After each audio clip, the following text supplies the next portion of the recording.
আমি স্পষ্ট ভাষায় বলতে চাই, এই খুনের দায় দায়িত্ব তারেক জিয়াকে গ্রহণ করতে হবে। এই খুনের দায় দায়িত্ব মির্জা ফখরুলকে গ্রহণ করতে হবে। এই খুনের দায় দায়িত্ব বিএনপিকে গ্রহণ করতে হবে। এই খুনের দায় দায়িত্ব প্রত্যেক প্রশাসন গ্রহণ করতে হবে। যখন যেই সময় ডাক দেওয়া হবে, চাঁদাবাজির বিরুদ্ধে আমরা ঝাঁপিয়ে পড়বো ইনশাআল্লাহ। চাঁদা নিলে পুরস্কার, ধরা পড়লে বহিষ্কার, ভাইরাল হলে গ্রেফতার। কি ভেবেছেন বাংলাদেশের মানুষ বোকা?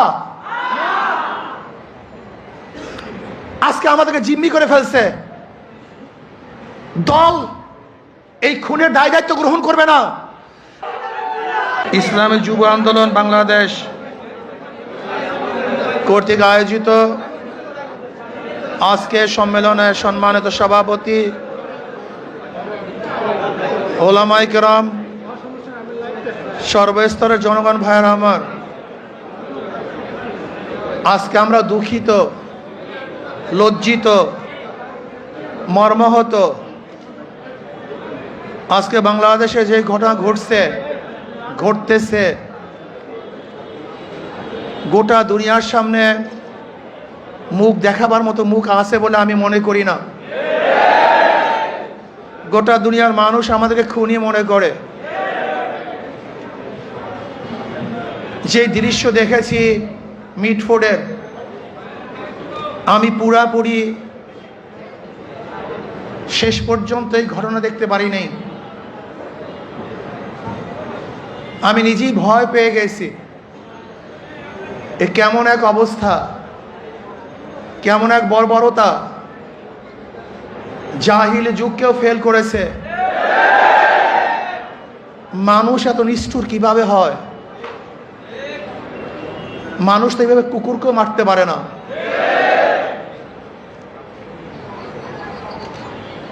কয়েকদিন আগে ভোলা তজুমুদ্দিনে স্বামীকে বেঁধে রেখে গণহারে তার স্ত্রীকে ধর্ষণ করেছে।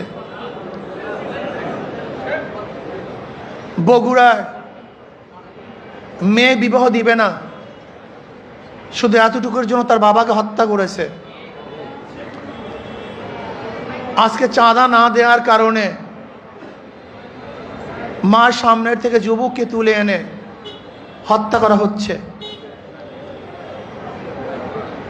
আজকে বাংলাদেশের অবস্থাটা কি? মানুষ কেন রাজনীতি করে? রাজনীতি করা উচিত ছিল, উদ্দেশ্য ছিল মানুষকে শান্তি দেয়া, মানুষকে মুক্তি দেয়া, মানুষের নিরাপত্তা প্রদান করা, মানুষের সাহায্য সহযোগিতা করা। অথচ আমরা রাজনীতি নামে কি করতেছি? খুন, ধর্ষণ,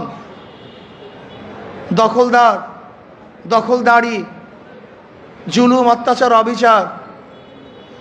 এমন কোনো হীন খারাপ কাজ নাই যে আমরা করছি না রাজনীতির নামে। আমরা কি দেখি? যখনই চাঁদা ধরা পড়ে বহিষ্কার করা হয়। বিএনপি পর্যন্ত 3000-এর উপরে বহিষ্কার করেছে। কিন্তু আমি সাংবাদিক বন্ধুদেরকে প্রশ্ন করতে চাই, আমি জনগণের কাছে প্রশ্ন রাখতে চাই, এই বহিষ্কারই কি তাদের চাঁদা ফিরছে? দখলদারি ফিরছে? খুন ফিরছে? তার মানে বহিষ্কার কিছু না, আইওয়াশ, লোক দেখানো এক নিয়ম। তারা কি বলে? ব্যক্তি দোষ করলে দল সেই দোষের দায় দায়িত্ব গ্রহণ করবে না। আমি মনে করি আওয়ামী লীগ, বিএনপি দুর্নীতি ফ্যাক্টরি, খুনের ফ্যাক্টরি। আবরারকে কারা হত্যা করেছিল?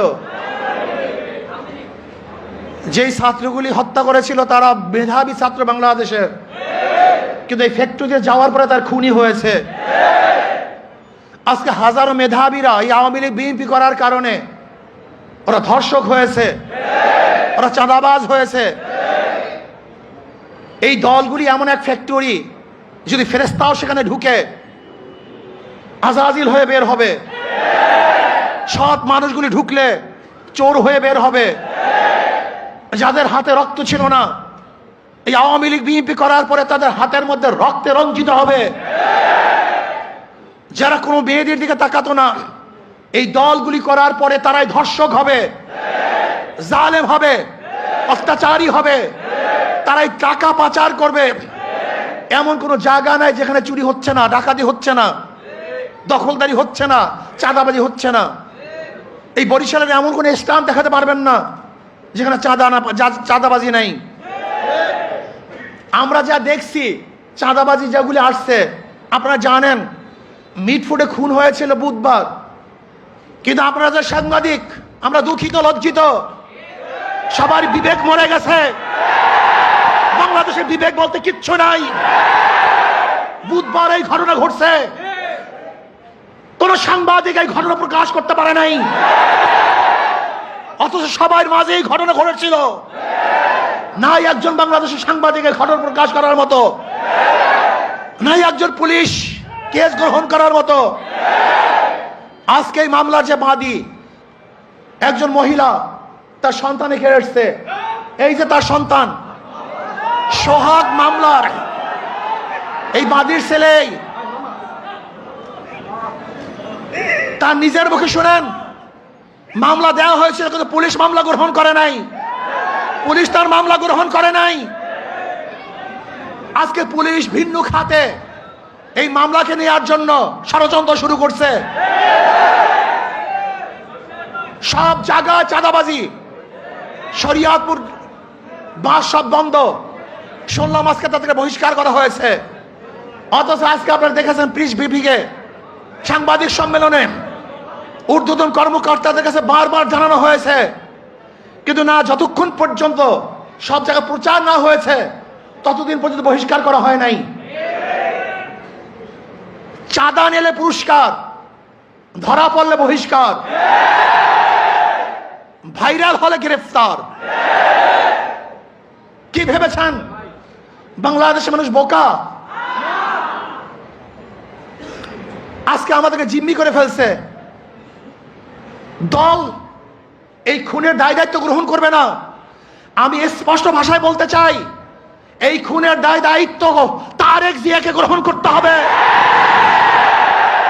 এই খুনের দায় দায়িত্ব মির্জা ফখরুলকে গ্রহণ করতে হবে। এই খুনের দায় দায়িত্ব বিএনপিকে গ্রহণ করতে হবে।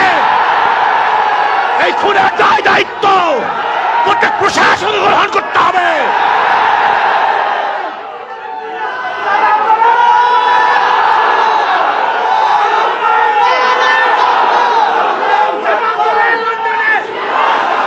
শোনেন,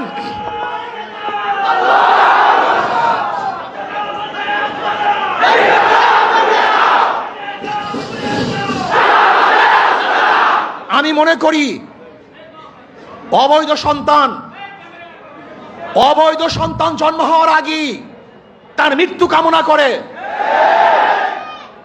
আজকে বিএনপি ক্ষমতা যাওয়ার আগেই তার পতন কামনা করে বাংলাদেশের মানুষ চায় না এই চাঁদাবাজ, দখলদার, খুনি, ধর্ষক, জালেমের গোষ্ঠী বাংলাদেশের মাঝখানে বসুক। বাংলাদেশের জন্য চায় না। আমি ঘুমাতে পারি নাই, ওই দৃশ্য দেখ, আল্লাহর কসম, আমি শুধু ওই দৃশ্যই আমার চোখের সামনে ভাসছিল। আমি বিশ্বাস করতে পারি নাই মানুষ শুধু জালেম কিভাবে হয়, এত অত্যাচার কিভাবে হয়। জালেমের গোষ্ঠী, খুনির গোষ্ঠী। শোনো, এক আবু সাইদের হত্যায় আওয়ামী লীগের মসনাদকে ধ্বংস করে ফেলেছে। লিখে রাখো, 100 হত্যায় বিএনপির মসনাদ তসনাদ হয়ে গেছে।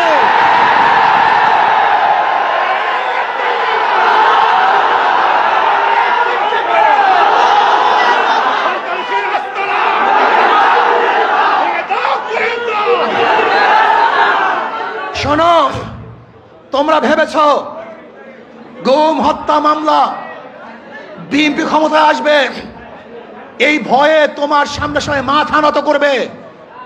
শিয়াল মাথা নত করতে পারে, ইঁদুর তোমার সামনে মাথা নত করতে পারে, লুবিরা তোমার সামনে মাথা নত করতে পারে, দুর্নীতিবাজরা তোমার পায়ের মধ্যে তৈল মাধ্যম করতে পারে, অবৈধ ক্ষমতা যারা স্বপ্ন দেখে তারা তোমার সামনে গিয়ে মাথা নত করতে পারে, কিন্তু বাঘ তোমার সামনে মাথা নত করবে না, সিংহ তোমার সামনে দুর্বল হবে না, আদর্শবান ব্যক্তিরা তোমাকে কোনো অবস্থাতেই পছন্দ করবে না। ভাইয়েরা আমার, আমি মানুষের বিবেক দেখছি। এই ঘটনা ঘটাবার পরেও বিবেকবান মানুষ যারা নিজেদেরকে শিক্ষিত দাবি করে, ওরা কিভাবে বিএনপি আওয়ামী লীগ করে আমার বুঝে আসে না। ওরা শিক্ষিত নয়, ওরা জ্ঞান পাপী। জ্ঞান পাপী ছাড়া এই দুর্নীতিবাজ ধর্ষক খুনিদের সাথে কোন মানুষের সম্পর্ক থাকতে পারে না। আমি মনে করি এই আওয়ামী লীগ বিএনপি যারা করে তারা সবাই ধর্ষকের সমর্থক, খুনের সমর্থক, চাঁদার সমর্থক, দখলদারি সমর্থক। কোন ভদ্র মানুষ যাদের মধ্যে ভদ্রতা আছে, আদর্শবান যারা আদর্শ লালন করে, যারা জাতিকে মুক্তি দিতে চায়, এই বাংলাদেশকে গোটা দুনিয়ার সামনে উঁচু করতে চায়, তারা কোনো অবস্থাতে আওয়ামী লীগ বিএনপি করতে পারে না। আজকে আমরা বিবেক হারা হয়ে গেছি। যারা সাংবাদিক তারা বিবেক হারা, যারা বুদ্ধিজীবী বিবেক হারা, যারা প্রশাসক বিবেক হারা। এই বাংলাদেশকে নতুন ভাবে করতে হবে, মানুষকে আদর্শবান করতে হবে। আমাদের উপায় নেই, পচে গেছি আমরা, আমরা দুর্গন্ধযুক্ত, আমরা নষ্ট। এদের সাথে যারা মিলবে তারা দুর্গন্ধযুক্ত হয়ে যাবে, এটা সংক্রমণ ব্যাধি হয়ে গেছে। এই দলগুলির মধ্যে যারা থাকে, যারা আসছে, একজন ভালো আদর্শ নিয়ে বের হতে পারে নেই। আমার যুবক বন্ধুকে বলবো, আদর্শবান হও, নীতিবান হও। এই দেশকে বিনির্মাণ করতে হবে, এই দেশকে গড়তে হবে, মানুষকে আশ্রয় দিতে হবে, জুলুম মুক্ত দেশ করতে হবে, চাঁদা মুক্ত দেশ করতে হবে, সন্ত্রাস মুক্ত দেশ চাই।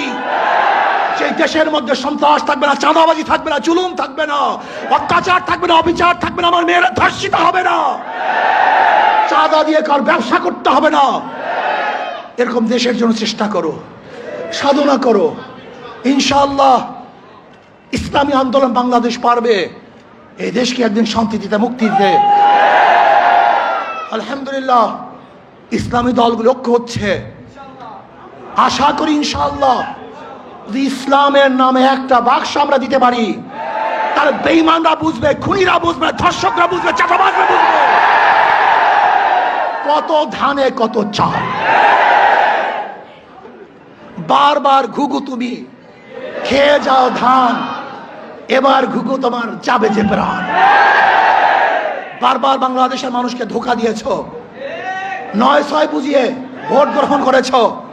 এবার বাংলাদেশ সচেতন হয়েছে, কোন চাঁদাবাজদেরকে আর মানুষ ভোট দিবে না।